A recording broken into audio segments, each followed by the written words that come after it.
The latest. Thank you for your love and support. I really appreciate how far you have brought me. The president of Ghana, Nana Addo Akufo-Addo, betrayed Mali, Niger, and Burkina Faso. We also saw the expose that they brought out. The people, African leaders, and the West are trying to destabilize these countries. They have brought the jihadists and the Al-Qaedas in these communities to make sure that they cause instability, to look as if it's because they are being led by military leaders. That's why they are suffering from this insurgency. French troops left. Those countries said, we're going to take care of security ourselves, bring Russian mercenaries or whatever. You are a neighbor of Burkina Faso. From your viewpoint, has the situation worsened since the French troops have withdrawn, or has it improved? It's certainly not improved. I don't think there's any doubt about it. I think just yesterday or the day before, we saw a massacre of large numbers of civilians again.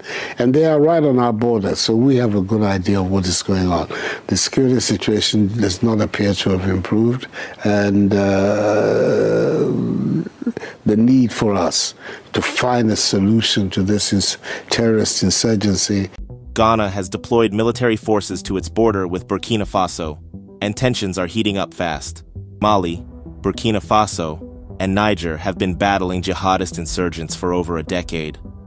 This insurgency began largely in Mali and has since spread to Burkina Faso and Niger, leaving a trail of instability. Despite the presence of foreign military forces, including troops from France, the United States, and the UN, these insurgent groups have continued to gain ground, especially in Burkina Faso, where they control large swaths of territory. The rise of these groups, particularly those loyal to Al-Qaeda and ISIS, has been a nightmare for the governments in the region. The Burkina Faso government, currently led by President Ibrahim Traoré after a series of military coups, has taken drastic steps to counter these forces, often pushing back on Western influence in the region. This has been a central theme, as these Sahel states seek to break away from France's influence and adopt new alliances. But that very struggle for independence has become a point of contention with neighboring Ghana. Ghana's stance, President Nana Akufo-Addo's hostility toward Burkina Faso's government. Ghanaian President Nana Akufo-Addo has been vocal about his disapproval of military regimes in West Africa, especially in Burkina Faso. Together with other ECOWAS members, Akufo-Addo has supported sanctions and even military action against the Sahel states, led by military leaders who came to power through coups.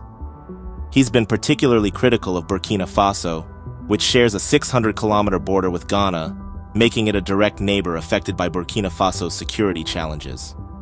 In fact, Akufo-Addo once accused President Ibrahim Traoré of bringing Russian soldiers into Burkina Faso to assist in fighting the insurgents. This accusation was made before none other than U.S. Secretary of State Antony Blinken, further straining relations between Ghana and Burkina Faso. While Burkina Faso firmly denied these accusations, President Akufo-Addo has continued to voice concerns about the stability of Burkina Faso's government and its impact on the broader region. The latest escalation was triggered by a recent Reuters report that claimed insurgents attacking Burkina Faso have been using northern Ghana as a logistical and medical base to support their operations. According to the report, jihadist groups cross over from Burkina Faso into Ghana, where they stock up on supplies like food and fuel and seek medical care for their injured fighters. Some sources even suggested that Ghana has an unspoken agreement with these groups, allowing them to operate in Ghana without fear of being attacked. Naturally, this report set off alarms across West Africa. For Ghana, being perceived as a safe haven for insurgents is damaging to its reputation as a stable democracy. Ghana's government has denied the claims, saying that there is no non-aggression policy with militant groups and that national security forces actively monitor and counter any extremist activities along the northern border. But this isn't just about denying accusations. The Reuters report, backed by sources from Ghanaian security officials and regional diplomats, raised suspicions precisely because it came from a reputable international agency. Ghana, which has strong ties with Western nations, is seen as a key partner in maintaining stability in West Africa. Burkina Faso has also responded to these reports, expressing frustration with the portrayal of Ghana as a passive observer of insurgent activities. A Burkina Faso spokesperson stated that while they're aware of the challenges along the border, they have been engaging with Ghanaian authorities to address these issues. But many in Burkina Faso see Ghana's actions as yet another instance of Ghana aligning itself with Western interests. After all, Ghana has openly supported sanctions against Sahel states and pushed for military action against Niger following the coup that overthrew Mohamed Bazoum. This stance has sparked questions about President Akufo-Addo's motives and who exactly he's working for. Could he be catering to Western powers as he prepares to leave office after 2 terms? This narrative has gained traction among Pan-Africanist circles who believe that Ghana is sacrificing regional solidarity for Western approval. Security experts and analysts have been quick to weigh in on the situation. Some argue that Ghana's approach might be a strategic one, aimed at avoiding direct confrontation with insurgent groups, thereby maintaining internal stability. According to some experts, Ghana's strategy mirrors tactics previously used by other West African nations, like Mali and Niger, who attempted non-aggression pacts with militants to avoid violence on their soil.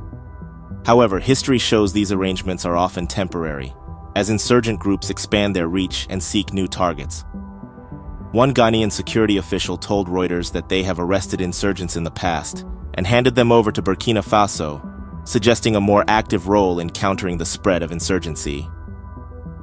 The official claimed that Ghana's intelligence forces are closely monitoring the situation, although they handle matters discreetly to avoid public alarm.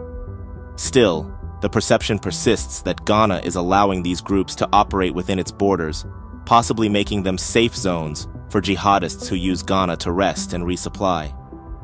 This isn't the first time a West African nation has been accused of turning a blind eye to insurgent activity. In fact, Burkina Faso and Niger have previously accused France of supporting jihadists as a means of destabilizing the Sahel states. This accusation is rooted in a deep-seated distrust of France's motives, especially given the country's historical role in the region. But it's not just France. Reports have also linked countries like Benin to insurgent activities, further complicating the regional security landscape. As these allegations stack up, they contribute to a growing sentiment in West Africa that external influences are playing a divisive role in the region. So where does Ghana fit into all of this? Is it possible that Ghana, by allowing militants to operate within its borders, is simply trying to avoid conflict? Or is there a more complex arrangement at play, with Ghana quietly supporting Western interests in exchange for economic or political favor? This is a question that many in the Pan-Africanist community are eager to explore. ECOWAS, the Economic Community of West African States, has been vocal in its condemnation of military regimes in the Sahel, often pushing for sanctions and even military interventions. President Akufo-Addo has been a leading voice in this charge, especially when it comes to Niger and Burkina Faso. But ECOWAS's approach has been criticized by those who feel that it doesn't address the root causes of instability in the region, namely poverty, lack of infrastructure, and the vacuum left by ineffective governance. Now, with Ghana deploying troops to the border, there are concerns that ECOWAS might consider further military actions in the region. But will this help? Or will it only push these insurgent groups further into neighboring countries, complicating the problem?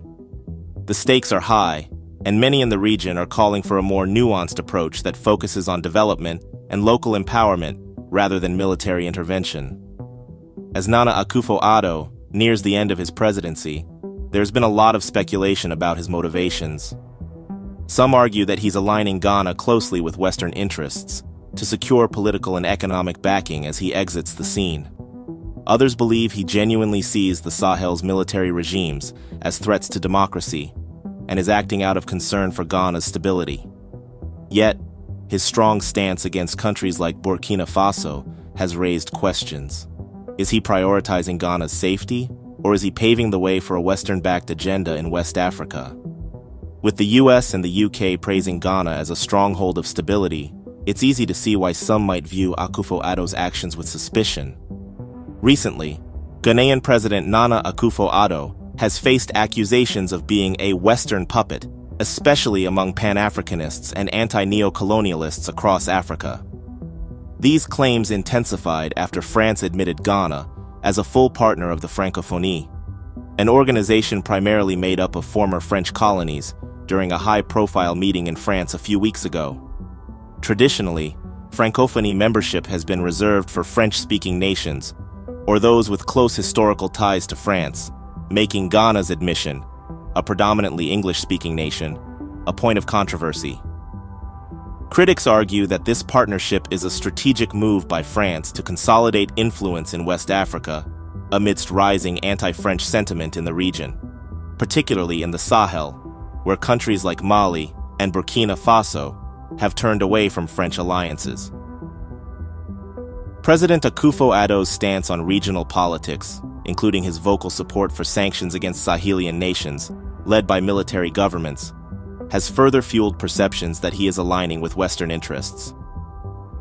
This partnership with Francophonie, according to skeptics, is seen as symbolic of Ghana's alleged role as a Western ally in the region, prioritizing foreign interests over regional solidarity and African autonomy.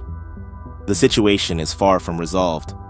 As Ghana's military presence at the Burkina Faso border intensifies, many fear that this could be a prelude to further conflict. Burkina Faso, already facing its own internal battles against insurgents, might see this as an encroachment on its sovereignty, potentially leading to a diplomatic crisis. If these tensions continue to escalate, West Africa could face yet another period of instability, affecting trade, security, and the broader economy.